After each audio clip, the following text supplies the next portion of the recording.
They call it humanitarian aid, but Niger is asking the tough question: humanitarian for who? After 35 long years, the International Committee of the Red Cross has been kicked out of Niger, accused of secretly helping the very terrorists killing civilians. President Abdourahmane Tiani has dropped a political bombshell that's shaking the entire international community. Neutral? Or playing both sides? Africa wants answers. Stay with us, because what's happening right now in Niger is not just about one NGO, it's about the future of foreign influence across the entire continent. Niger's government ordered the immediate expulsion of the International Committee of the Red Cross, the ICRC, after more than 3 decades of operations. The official claim? That this globally respected humanitarian organization has crossed the line, treating terrorists, delivering food that somehow disappears, and even transporting arms under the cover of aid. President Tiani declared, "Enough is enough. Niger will not tolerate neutrality that fuels the enemy." The charges are explosive. According to Niger's government, aid convoys that claimed to be headed for villages mysteriously broke down, only to return empty the next day.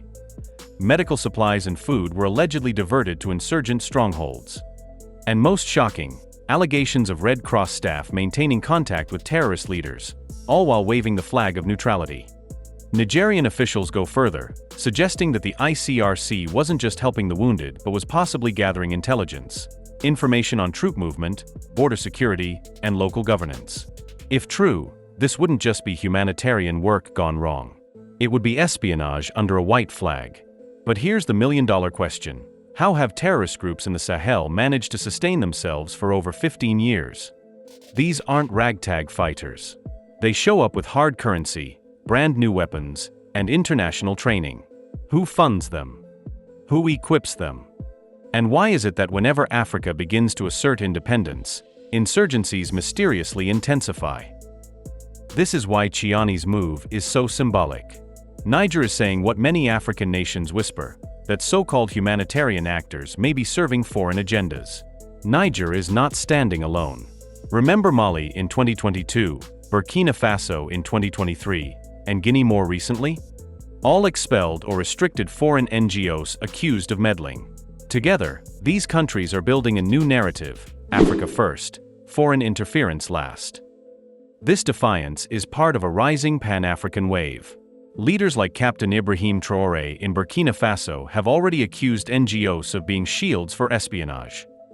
Now Niger is joining the chorus, saying Africa cannot afford neutrality that empowers enemies.